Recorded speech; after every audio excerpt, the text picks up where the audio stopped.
All right. Next question that came in here is from somebody in commercial flooring sales. It says, I sell epoxy coating and polished concrete to warehouses and manufacturing facilities. At least 5 times a week, someone says, this sounds interesting. Send me some information on your system and we'll take a look. Everyone in my industry sends capabilities brochures, product specs, case studies, and pricing sheet, the whole packet. But I get the sense that you guys handle this differently. What do you actually send when someone asks you to send your quote unquote materials? Well, referral forms, Yeah. literally. That's what we send. We send referral forms. We go, it may be a little these days, it's like, here's just click on this. There's a link. You can see what it is we do. And here's how you send referrals. If I'm going to send a link, it's going to land on the page that it's a benefit to whomever I'm sending it to. So let's just say hypothetically, there's something I'm really interested in. Let's say I want a new Porsche. Now, the only thing I'm going to look about specs about a Porsche are how fast it goes from 0 to 60. That's all. And I go, well, maybe top speed. Am I really? And I think in this country, you can't go over 183. So I'm going to see if they've governed at 183. But that's it. That's all the specification I want to know. How fast can I go? I already know what it feels like to drive one. What does this one do? How many horsepower does it have? Because I want to be able to, as I'm chucking her out drinking Guinnesses, I'm going to go, yeah, he'll go, how many horsepower does that thing have? And I go, man, it's got this. And he's like, wow, man, that's great. My such and such has, 9,000. And so it's like, it's something to, that's the only but this is interesting stuff.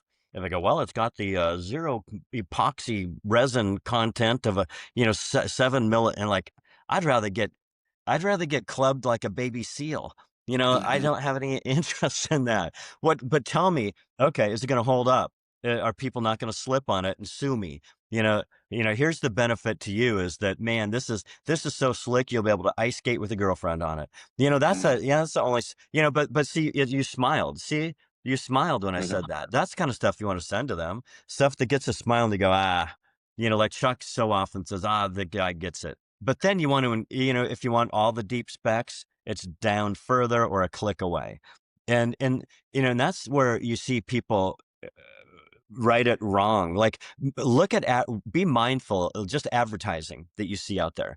When it's people, there's so much going on in the world today and it's so busy and people have so much stuff heaped on them, they can't even breathe, and so you send something that starts loaded with specs, they're going to go, my God, they don't want that.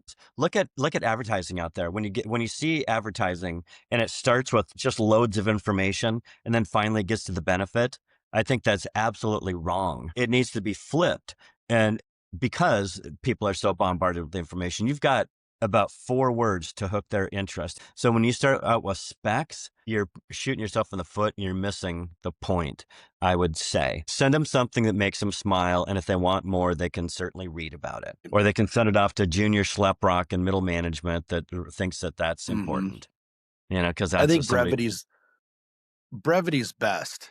I think until it comes time to actually sit and do the deal.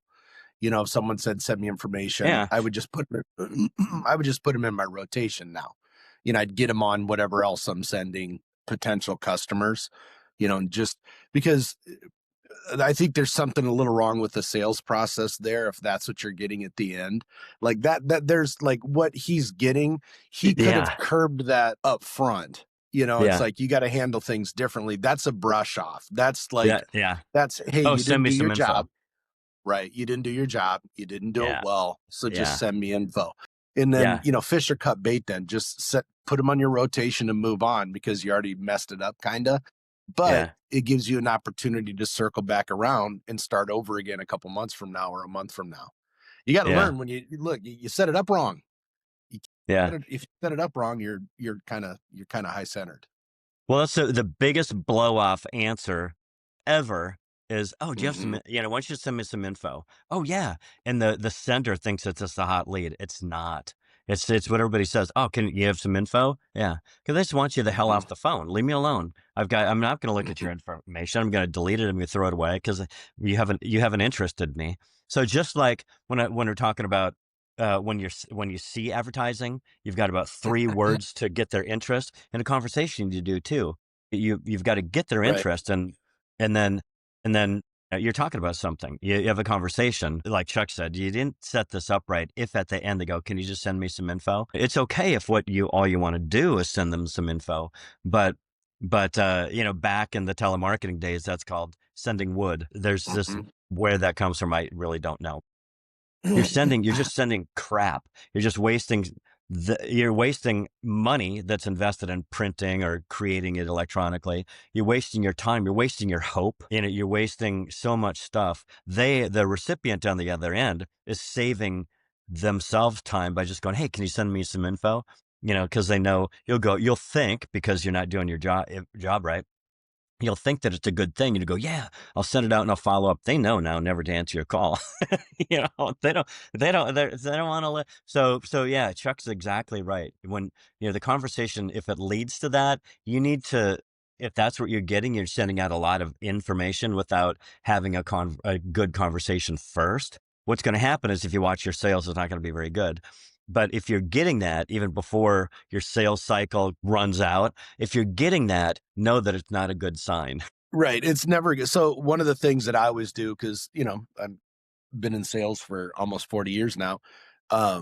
When I always ask, like, oh, and like, what kind of before you launch onto that, Chuck, Chuck said, I've been in sales for about 40 years, but still have a lot of other people. But Chuck and having met for the same amount of time, thousands and thousands of salespeople, Chuck is probably the best person in sales that I've ever met. So with that said, I didn't pay him, by the way. But I didn't pay for that. I wouldn't say it if it was, weren't true, because our sponsors would all be upset. But Yeah, truly, right. Chuck's really, No. really, really, you see people all over the world and talking about their stuff and selling, and Chuck's the best.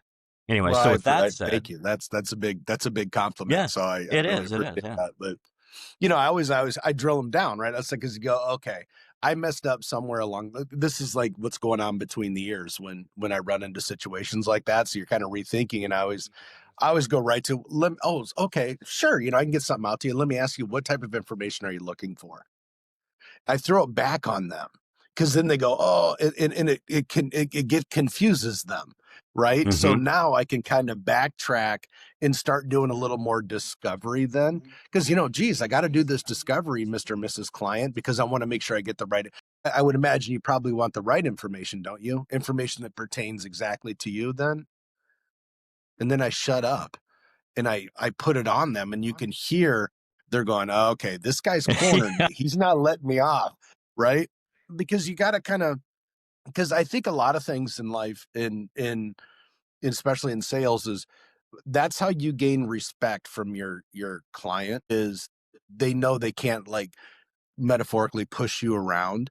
And that's really who people want to do business with. They want to do business with people that are pretty solid, and they know that if I'm dealing with a solid person, I'm most likely going to get a solid program or solid work done. It all adds up. If I'm soft and I'm coming in with cotton, then I'm not going to get those relationships. I'm not going to get the closes that I'm aiming to get first.